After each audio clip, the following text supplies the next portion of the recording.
Alors aujourd'hui, je vous amène chez Marie. Elle fait des massages, elle fait de l'hypnose, elle fait des soins énergétiques et surtout, elle fait maison d'hôte. Et alors là, tout de suite, une belle petite ambiance cosy. C'est vraiment très agréable, c'est très beau. Alors, en plus de proposer des soins, tout ce qui est massage, hypnose, énergétique, bien-être, elle gère également aussi une maison d'hôte. Elle va en parler tout à l'heure. Dans cette vidéo, on va découvrir son espace, son domaine, sa vie finalement. Pendant cette interview, je sais que tu vas nous donner des conseils, des astuces bien à toi, des méthodes finalement pour arriver à vivre de notre passion, de ce qu'on aime. Avant de te plonger dans tes activités actuelles, est-ce que tu peux un peu nous raconter ton parcours ? J'ai commencé à travailler vraiment dans un travail hors étudiant en 1997. Ça faisait pas mal d'années que voilà, je travaillais comme fonctionnaire et puis à un moment donné, en discutant avec la médecine du travail, le docteur m'a bien fait comprendre qu'à un moment donné, il fallait un petit peu que je change d'orientation, que je vive un peu pour moi et que je fasse quelque chose qui me plaisait à moi. On a avec mon mari ouvert des chambres d'hôtes, simplement parce qu'on avait envie de voir les gens heureux.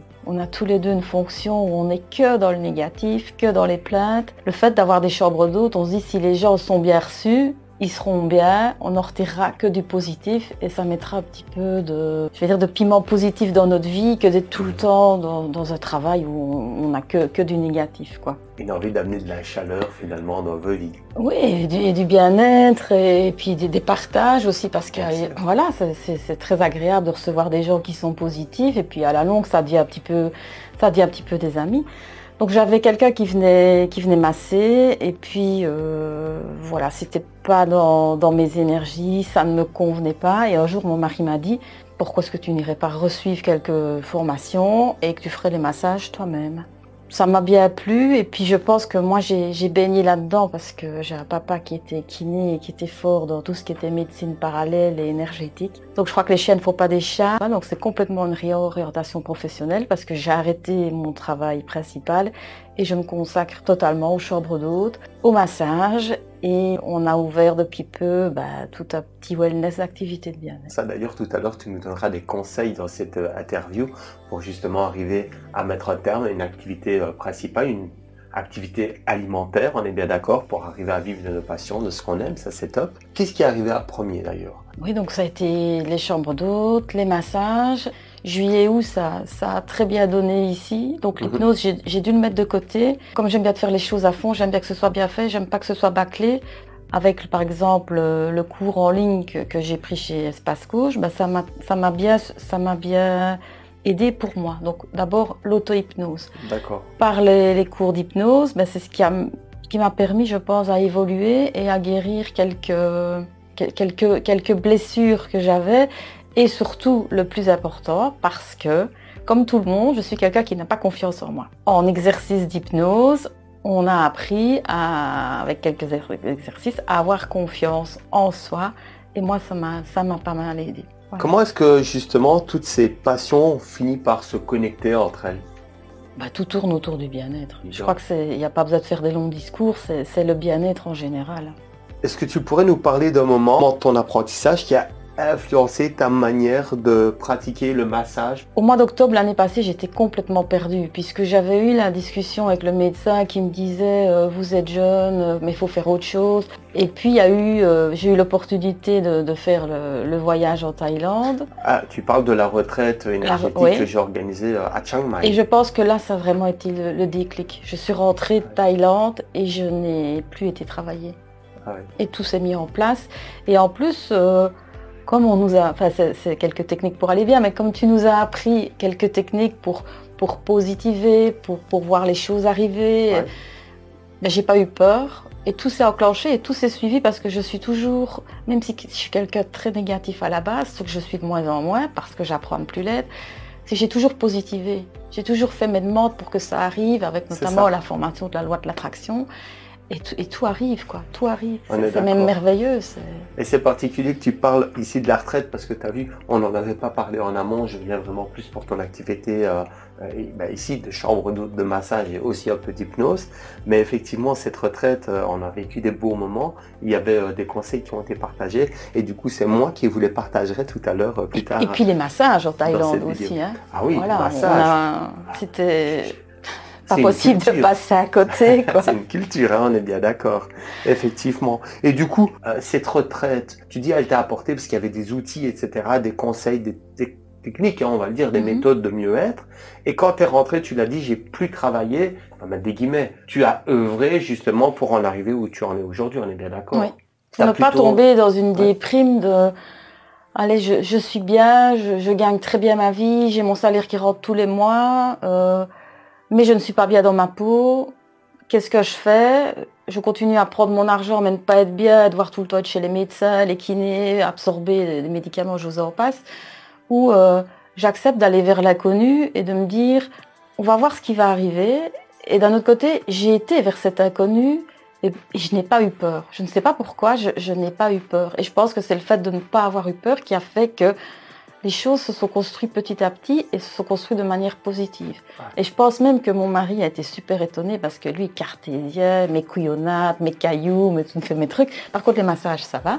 Il a été super étonné de voir mes réactions par rapport à certaines situations et de voir que tout s'enchaînait comme ça et que tout se passait merveilleusement bien. Ça n'a pas toujours été facile. Hein. Tu parles de quoi? De la pratique ou avec ton mari? Il accepte que tu changes de... Pas que je change, mais de partir vers mes couillonnades, comme il dit. Voilà, je vais reprendre ces mots, c'est mes couillonnades, c'est l'énergétique, voilà. Et du coup, tout à l'heure, tu parlais d'être bien. Tu distingues deux façons d'être bien, donc d'un point de vue, on va dire, financier, être bien financièrement et être bien à l'intérieur de son corps. Et aujourd'hui, tu as quel âge? 47 ans. Et tu arrives à différencier les deux et arriver à se dire, ok, vaut mieux des fois gagner un peu moins, mais finalement se sentir libre à l'intérieur de soi. Mais quand la décision est tombée, alors que j'ai pris un petit peu des kilos, j'avais l'impression d'avoir perdu 10 kilos. Et des gens qui me voyaient au quotidien m'ont dit, Marie, t'es de nouveau radieuse. Un poids en moins sur les épaules, du coup. Ouais. Comme quoi, des fois, on est pris dans un système et puis on décide un jour de dire non, stop, ce système-là ne me convient plus. Et là, on arrive à vivre librement. Maintenant, voilà, on ne sait pas de quoi demain est fait, mais je pense qu'il ne faut pas avoir peur, sinon ça n'ira pas. Il faut se laisser aller et il faut vivre le moment présent. Quand on a des périodes, des périodes noires où on a envie de tout lâcher parce qu'on ne se voit pas avancer ou que ça n'avance pas assez vite, il faut continuer à y croire. Et là, tu as des conseils justement pour pouvoir continuer dans l'adversité, à continuer à avancer, j'entends. Est-ce que tu as des petites techniques, des choses que tu as mis en place qui ont fonctionné pour toi ici à nous partager? Moi, quand il y a des journées que ça n'allait pas très bien, soit je me faisais une séance de Reiki, ou soit j'allais me promener dans les bois, ou j'essayais de faire quelque chose qui sorte un petit peu de mon quotidien et qui me fasse penser à autre chose. De se consacrer un peu de temps pour soi, ça aide aussi. On faisait ça en Thaïlande, hein, je me souviens, de temps en temps on arrêtait ce qu'on était en train de faire et je vous disais à tous, ok, jusqu'à présent, quel est votre meilleur moment de la journée? Et on est là, on réfléchit, ah oui, on a été voir les éléphants, on a fait de la cuisine là-bas, on a fait ceci, on a vu ce temple-là. Donc on n'en a pas qu'un, on en a plein. Il y en a plein, mais s'arrêter et se dire, ok, maintenant, quel est mon meilleur moment de la journée? Ça pourrait être une technique qui ressemble à rien et qui pourrait faire vraiment la différence quand on a des journées, des fois noires, hein, on peut le dire, au quotidien. C'est top. On va un peu reparler justement de ta maison d'hôte, d'accord? Ouais. Comment ça se passe? Tu t'es dit un jour, je divise la maison en deux, en trois avec ton mari, parce que je sais aussi que tu as des enfants. Vous vous êtes dit, allez, on divise comme ceci, on va accueillir du monde. Tu as une infrastructure, tu as un beau domaine, un bel espace, tu as une piscine, tu as le jacuzzi qu'on a vu à côté. À côté du jacuzzi, c'est quoi? C'est un sauna. C'est un sauna, d'accord. Et ici, on est dans, je pourrais dire, un genre de chalet. De chalet. C'est ici que tu masses, que tu donnes tes soins, donc tout ça, ça a un coût. Oui. Quand on a vu le cadre, on est tombé sous le charme, c'était trop grand. Il y avait 5 chambres, on avait besoin que de 3 chambres. Et il y avait 2 chambres qui se prêtaient bien. Et déjà, quand j'étais moins bien dans mon travail, j'avais déjà été suivre une formation de chambre d'hôte, donc je savais un petit peu comment ça se passait. Et mon mari m'a dit, tiens, change-toi les idées si tu veux, je suis d'accord que tu fasses des chambres d'hôte. On a aménagé, parce que ça c'est quelque chose que j'adore, c'est aménager. Et si un jour vous venez ici, vous verrez le souci du détail, parce que dans une chambre, pour l'instant, même le papier toilette est assorti. Donc on a aménagé les chambres, et puis quand j'ai arrêté de travailler, j'avais vraiment envie, je reviens encore à la Thaïlande, mais quand on a fait des exercices, moi je voyais vraiment mon petit chalet. Je ne le voyais pas comme ça, mais sur le fond c'était ça. Quand tu parles tu voyais ton chalet, c'est à travers les exercices que je proposais de visualisation, tu veux dire? Oui. Et mon mari avait dit, je ne veux plus de travaux à la maison, t'as fait tes chambres, c'est bon, je ne veux plus rien. Ben voilà, on en est là, il est content et il trouve ça vraiment super génial. Et voilà, donc on a refait un chalet et on a refait le centre wellness pour apporter encore un plus, pour vraiment donner une touche supplémentaire au bien-être. Mais il faut savoir que quand on fait des chambres d'hôtes, on a une TVA à payer. Donc à moins qu'on soit expert comptable, on fait sa TVA soi-même. Mais non, il faut prendre un comptable. Nous, on a tous les frais de la piscine, ça qui coûte bonbon. On paye une cotisation à l'AFSCA, on paye une cotisation au commerce équitable, on paye des taxes de séjour à la commune. Petite estimation, c'était 400 € l'année passée. On a fait une pétition pour redescendre parce que c'était quand même un petit peu exagéré. Voilà, il y a tous les frais cachés aussi. D'accord. Et c'est pas tous les jours rose parce que, je vais dire majoritairement, on a une très bonne clientèle, mais j'ai eu 4 cas vraiment négatifs. Tu nous en parleras. Oui, parce que je vais en parler directement d'ailleurs, parce que pour être dans le négatif, il y a 15 jours d'ici, c'est la première fois que je n'ai pas dit au revoir à des clients. Ah oui. Parce qu'ils m'avaient tellement... ça me correspondait pas, quoi. J'avais dû encore intervenir la nuit parce qu'on se croyait seul au monde et j'avais d'autres chambres. Donc je dois instaurer le calme parce que c'est ce que je vends. Le calme, le bien-être. Donc je ne peux pas permettre qu'à 1h30 du matin, on claque les portes, on crie, on met de la musique à fond et on se croit tout seul, quoi. Donc voilà, c'est déjà oublié. Mais il faut savoir qu'il y a des mésaventures. On n'a pas toujours des clients qui vont vous mettre une cote de 10 sur 10, quoi. Tu parles d'une mésaventure qui est arrivée. Parmi tout ce que tu as vécu ici, quel est le meilleur moment que tu as vécu avec tes clients, etc. Il y a des gens qui viennent et qui deviennent presque des amis, qui se fidélisent et ils arrivent, moi je les attends déjà avec un verre, on prend un verre ensemble, quoi. C'est chouette. La piscine, on la ferme à 19h, mais si le courant passe bien avec les gens et on le sort de suite, si ça passe ou pas, ça nous arrive de la laisser ouverte plus tard et d'aller avec les gens. On ne va pas dans la piscine. Quand on a la clientèle, c'est ouvert jusqu'à 19h, on ne va pas avec. Mais après 19h, ça nous est déjà arrivé d'ouvrir plus tard et de participer avec les gens parce que le courant passait bien. Mais ça, j'ai une faculté de sentir si je dois foutre la paix ou si les gens veulent discuter. Ça fait 4 ans, donc à la longue, on le sent de suite. Et moi, je ne m'impose pas. Si je vois que les gens n'ont pas envie de parler... tu les laisses. C'est bon, voilà. C'est important. Qu'est-ce qui distingue ta maison d'hôte d'une autre ? Alors moi, il y a 2 choses. Il y a mes petits déjeuners. Il paraît que mes petits déjeuners, ils sont assez copieux, variés. Il me faut 1 heure, moi, pour préparer 2 petits déjeuners. Parce que j'y mets tout mon cœur et que je décore avec des herbes, des fleurs du jardin. Voilà, je dis on mange avec les yeux. Et le matin, c'est déjà important de voir quelque chose de beau pour commencer une journée et être bien toute la journée, quoi. Je lis un peu. Et l'autre chose qui nous distingue, c'est le cadre. Donc tout l'arrière de chez nous, c'est Natura 2000. Donc on n'aura jamais une usine ou... Et les gens le disent qu'ici, c'est calme. C'est calme. Mais moi, je suis fan de balade tant à vélo qu'à pied. Donc dans mon couloir, j'ai aussi un mur dédié au vélo et un mur dédié aux balades. Mais j'ai sélectionné 3 balades. Pour moi, il y a 3 balades qui vaut le coup. On ne part pas spécialement de la maison. On est situé entre la balade de la Hogne et la balade de Ninglaspo. Et alors, on n'est pas loin non plus du domaine de Bérinzen, où c'est le début de la Fagne, où on commence toutes les balades sur les petits caillebotis en bois. Et il y en a une que j'ai répertoriée, où vous pouvez voir les 3 plus beaux paysages de la région. Donc, les caillebotis, le long de l'eau et les petits chemins dans les sapins, quoi. Moi, je ne recherche pas à remplir mes chambres. Je préfère avoir des gens qui sont dans la même optique que moi, du calme, du bien-être, de chambres d'hôtes aussi. Quand je vois des gens qui débarquent ici avec leur voiture pleine comme s'ils allaient camper, je suis désolée, mais mes chambres moi, ne sont pas équipées pour cuisiner. Quand on est en chambre d'hôte, on n'est pas en gîte, quoi. Voilà, je préfère ne pas louer que de louer avec des gens qui ne viennent pas dans un esprit de bien-être, de nature. Chambre d'hôte, massage, un peu l'hypnose, on l'a entendu. J'imagine que c'est pas vraiment des univers qui se rencontrent de manière générale. Il y a eu des défis et des petits freins.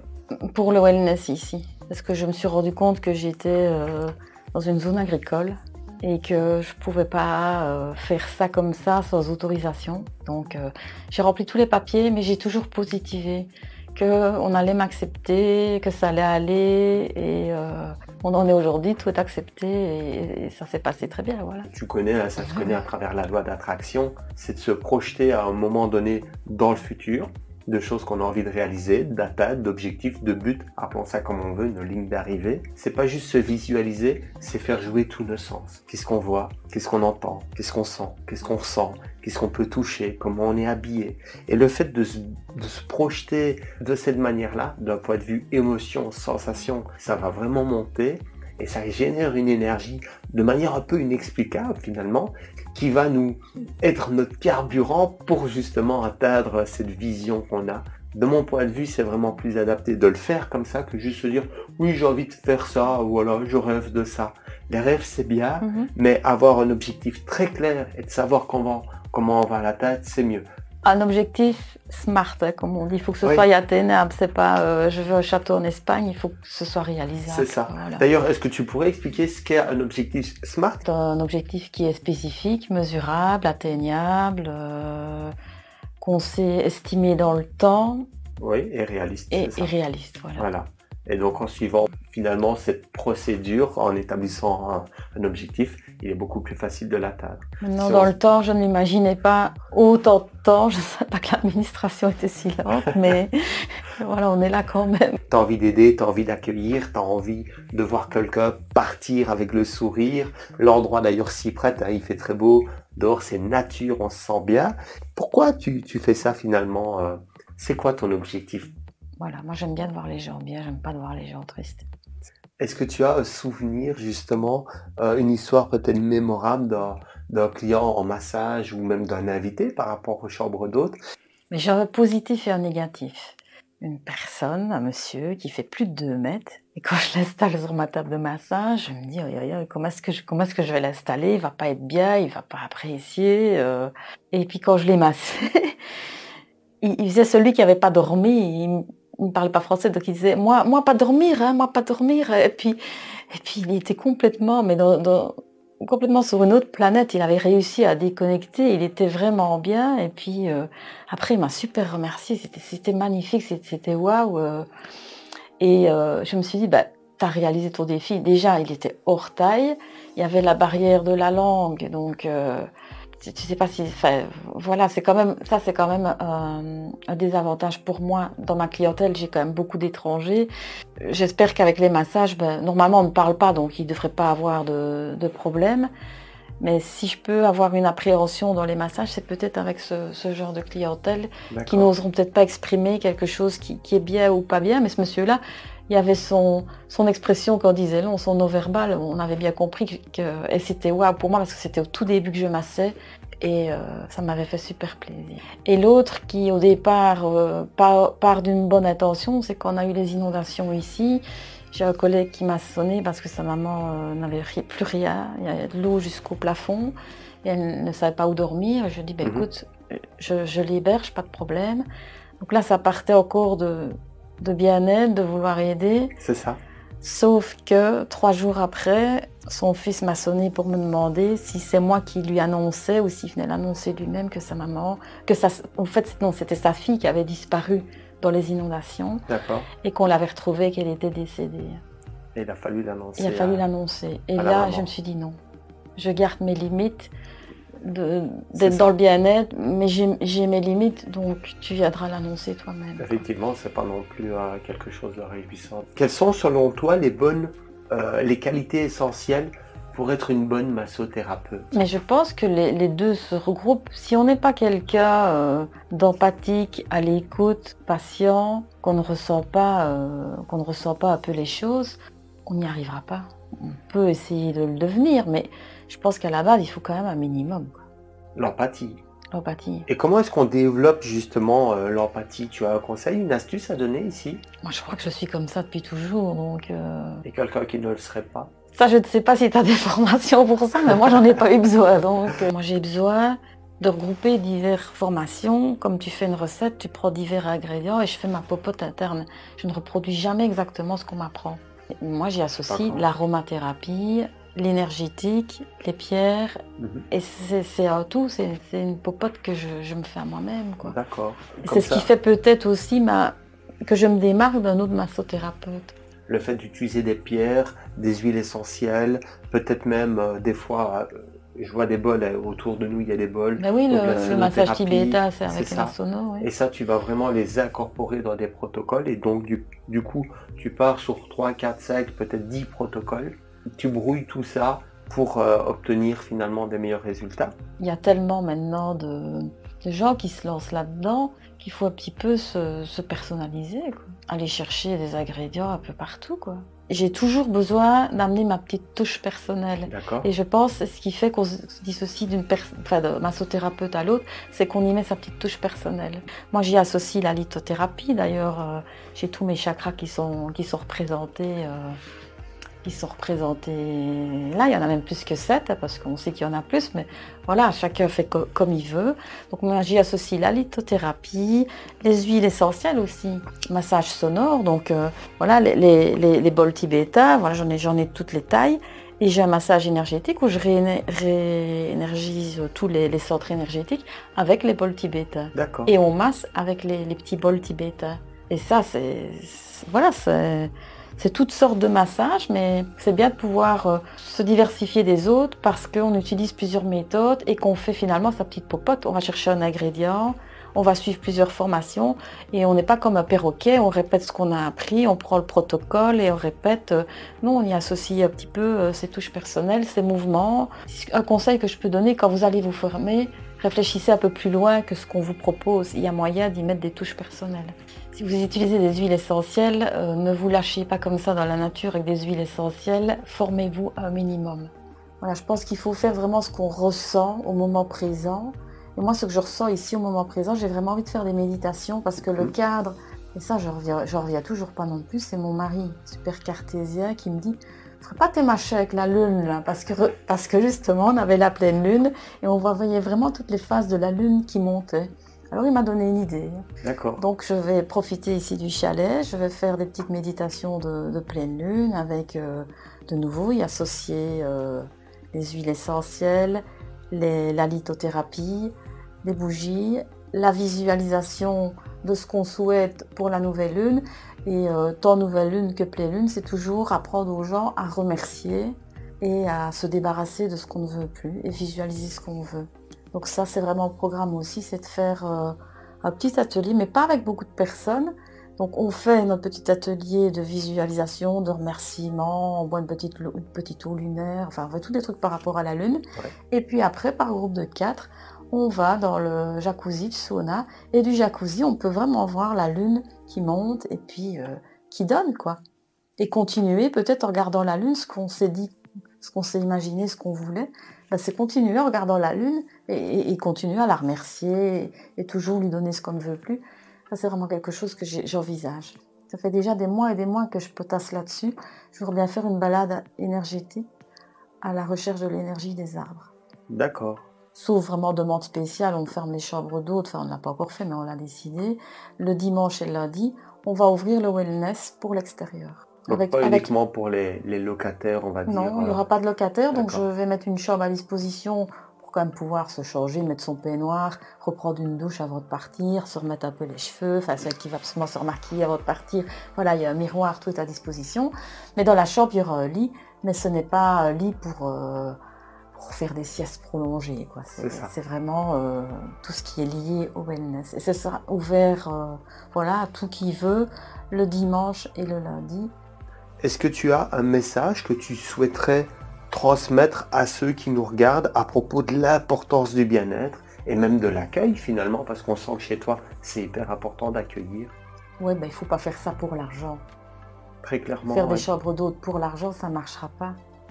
Parce que il faut le vouloir, parce que ça se ressent. Si vous accueillez des gens, tac, tac, tac, tac, et que vous n'allez pas un peu vers eux, vous allez le récolter en commentaire sur les sites de réservation, quoi, hein. Effectivement, donc faire les choses avec amour, avec le cœur. Oui, et puis c'est même pour vous, quoi. Si vous faites quelque chose, je reviens à ma profession, c'est pas que je ne l'aimais plus, mais je n'étais plus faite pour, donc on n'était plus en accord. Donc la santé se dégrade. Si vous faites quelque chose que vous n'aimez pas, votre corps va vous le manifester, ça c'est certain, c'est certain. Et je n'y croyais pas, hein. Il a fallu il a fallu je ne sais pas quoi pour que ça se débloque et que tout s'enchaîne et je comprenne tout. Et je regrette de ne pas l'avoir compris plus tôt, mais je ne sais pas pourquoi. Est-ce que j'avais des choses à vivre avant Une question de timing. Voilà. Voilà. Et tout est arrivé au bon moment et tout s'est enchaîné. Tu disais tout à l'heure, ça s'est débloqué pendant la retraite. Tu le penses vraiment? Ça s'est débloqué? J'ai vraiment pu, parce que moi je suis restée une semaine de plus pendant 15 jours, vraiment réfléchir et donner un sens à ma vie, quoi. C'est ça.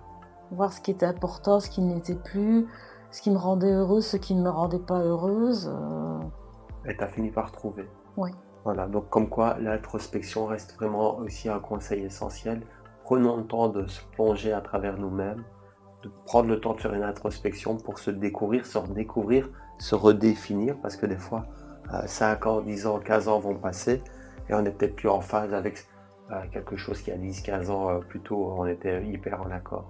C'est hyper important, bien sûr. Parce que dans le stress du quotidien de la vie, je ne pense pas que notre inconscient, à un moment donné, réfléchit. Il est tellement dans un système qu'on ne prend pas le temps de se demander qu'est-ce qui va pas. On va chez le médecin, on enchaîne les visites, on enchaîne les spécialistes pour s'entendre dire il n'y a rien. Et pourtant on a mal, on a ceci, on a cela. Finalement, c'est ça la solution, écouter son corps et se dire la douleur, elle est là, mais c'est pas en prenant des médicaments et en continuant à faire un travail qui nous rend dans cet état finalement que ça va s'améliorer. Il faut savoir dire non. Oui. Voilà, c'est important. Mais c'est bien de s'en rendre compte. Et des fois, il faut une vie. Et des fois, certains mettent une vie et ne s'en rendent pas compte. Mais la personne la plus importante dans notre vie, c'est nous. Et c'est pas des billets de banque, hein, on le dit souvent. On met en avant le boulot alimentaire et il y en a beaucoup qui se détruisent la santé, ça c'est vrai. Et il y a quelque chose que je dis souvent, l'épaisseur de la liasse de billets ne justifie pas la longueur de la laisse qu'on a autour du cou quand on va travailler.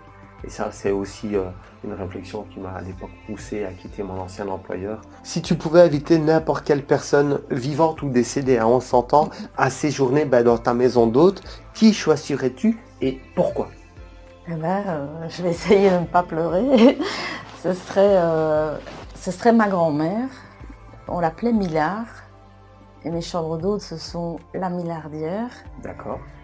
Donc c'est un petit peu aussi... les gens me demandent souvent pourquoi vous avez choisi ce nom-là. Donc c'est référence à ma grand-mère qu'on appelait Millard. Et puis c'est aussi en référence, c'est un rétrécissement de mon prénom et de mon nom de famille. Donc voilà, c'est un petit peu la même chose. Et pourquoi? Parce que avant de mourir, elle m'a demandé une chose. Et ça va faire 10 ans qu'elle est décédée. Elle m'a dit, j'aimerais bien que tu arrêtes de survivre et je voudrais bien que tu vives. Et ça, il m'a fallu 10 ans pour le comprendre. Et du coup, le fait de l'inviter ici, finalement... Ce serait de lui montrer, voilà, je t'ai enfin écouté et je fais enfin quelque chose qui me rend heureuse et qui m'occasionne plus de stress. Enfin, m'occasionne plus de stress, plus de mauvais stress, on va dire. Ah, ça, c'est énorme. Ça, c'est bien. À celles et ceux qui nous regardent, un dernier conseil pour se lancer, pour s'écouter, parce que moi j'ai bien senti à travers cette interview qu'il y a eu pendant des années un frein, un blocage interne. Je suis dans une situation, elle ne me convient pas trop, mais elle est nécessaire au bon fonctionnement de la vie, on va dire ça comme ça. Et puis un jour, on lâche tout, on se libère de certaines chaînes. Et qu'est-ce qui a fait ce déclic? Est-ce que tu pourrais, ici, en quelques phrases, en quelques mots, justement... faire naître ce déclic chez nos téléspectateurs? Je pense que la première chose, c'est de s'écouter soi-même et de ne pas écouter mais non, tu ne peux pas, t'imagines que... tout ce qui est négatif, tout ce que les gens vont vous polluer et qui vont vous donner des conseils, mais qui ne sont quand même pas dans votre situation, qui ne savent pas comment vous vivez, ce que vous ressentez. Donc le premier, je pense, c'est de s'écouter soi-même, ça c'est important. Oui. Et le deuxième, c'est d'oser franchir le pas. Et si, le petit démon dans votre tête vient, non, ne fais pas ceci, parce que c'est d'essayer que le petit ange apparaît et vous trouve 3 trucs positifs pour détourner ce que le petit démon est en train de vous dire. Enfin, c'est une image que je donne comme ça. Parce que finalement, quand on trouve quelque chose de positif pour avancer, il y en a d'autres qui viennent. Mais c'est vraiment de rester dans le positif et se dire, je vais y arriver. Et quand quelque chose arrive, moi j'ai remarqué ça maintenant, je fais preuve de gratitude, je remercie. Et en remerciant, j'ai le sourire aux lèvres. C'est ça. Ouais. Alors que je suis restée pendant des années où je ne souriais plus.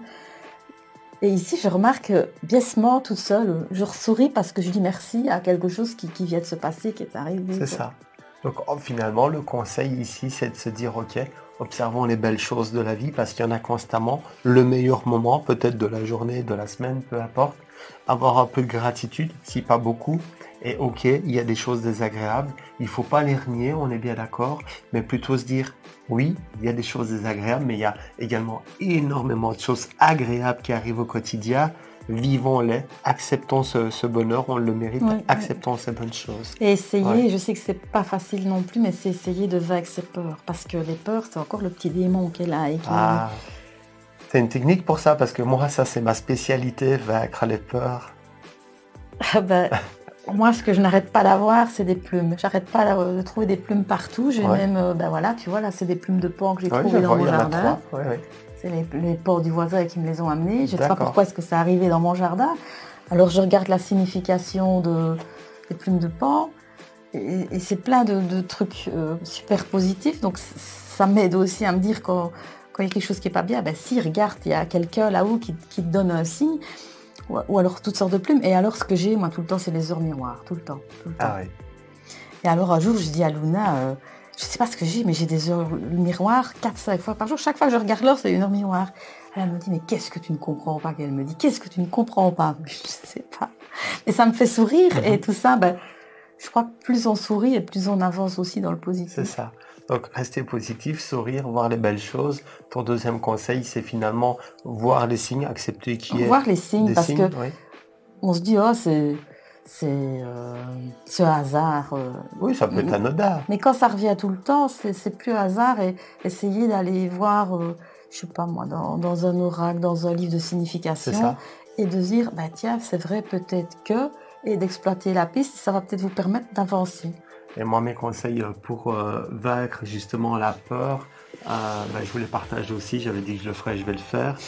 De manière très simple, c'est ce que je fais depuis des années. Quand j'ai envie de me dire, ok, là, j'ai envie de faire ceci, j'ai envie de faire cela, je vais visualiser donc la scène, la ligne d'arrivée, comment je vais me projeter avec des émotions. Comme je disais tout à l'heure, c'est hyper important avec les ressentis. Et puis je vais vraiment visualiser un plan, je mets des guillemets, pour parvenir à ma ligne d'arrivée. Et là où j'arrive à vaincre les peurs, c'est ici, je me projette un instant en me disant, par rapport à ça, quelle est la chose qui pourrait arriver de pire? C'est bizarre de le faire comme ça, surtout venant de moi qui suis hyper positif, mais justement ça m'aide. Parce que ça va m'aider à rationaliser certaines peurs qui n'arriveront jamais, à m'en rendre compte et à me préparer pour des petits problèmes qui pourraient subvenir. Qu'est-ce qui va arriver de pire? Admettons, c'est vraiment fictif, je suis là, je vois une femme qui me plaît, allez, je vais aller lui parler, non, j'ose pas accoster, etc. Ok, et là je me dis, ok, mais qu'est-ce qui pourrait arriver de pire? Qu'elle me dise non. Qu'elle s'énerve, qu'elle crie, qu'elle me mette une claque, qu'elle m'insulte, qu'elle appelle, je sais pas, du monde. Et vraiment, j'exagère dans ma vision en me disant, mais non, ça n'arrivera jamais, c'est fictif.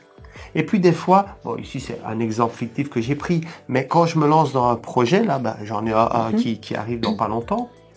Ok, j'imagine, qu'est-ce qui va arriver de pire? Ok, d'accord. Ça, je sais que ça n'arrivera jamais, il faut rester réaliste quand même. Par contre, ça me permet également d'anticiper des petits problèmes. Ok, il peut arriver ceci, il peut arriver cela. Ok, ça c'est réel, ça peut arriver, c'est concret. C'est bien, ça me laisse plusieurs semaines, plusieurs mois pour m'y préparer. Si ça arrive, qu'est-ce que je vais faire? Je pourrais faire ainsi, je pourrais faire ceci, je pourrais faire cela. Ça n'arrivera jamais, mais le fait de s'y préparer me permet de vaincre mes peurs parce que je vais y aller en pleine confiance. Je sais que finalement, il arrive nettement beaucoup plus de choses agréables que désagréables dans la vie. Et surtout, le jour où il y a un petit pépin qui arrive, je suis OK. Je l'avais préparé 6 mois, 2 ans, 3 ans, 5 ans plus tôt. j'y suis préparé et ça prend quelques secondes pour m'orienter vers la solution au lieu d'être dans une situation stressante, embarrassante et à chercher des solutions. Eh ben, écoute Marie, je te remercie beaucoup d'avoir pris le temps. Merci. C'est chouette, un bel endroit. Dommage pour la pluie. Ah, je crois que c'est le jour le pire de la semaine ici. Ben, après, c'est la Belgique, on est habitué, hein, donc c'est même étonnant quand il y a du soleil ici. Mais c'était le but aussi de faire le wellness, Mhm. c'était de pouvoir trouver de la chaleur dans un temps à la belge, quoi. C'est ça. Voilà, ici, tu vois, avec les chauffages, il fait bien chaud, alors que dehors, il fait super humide.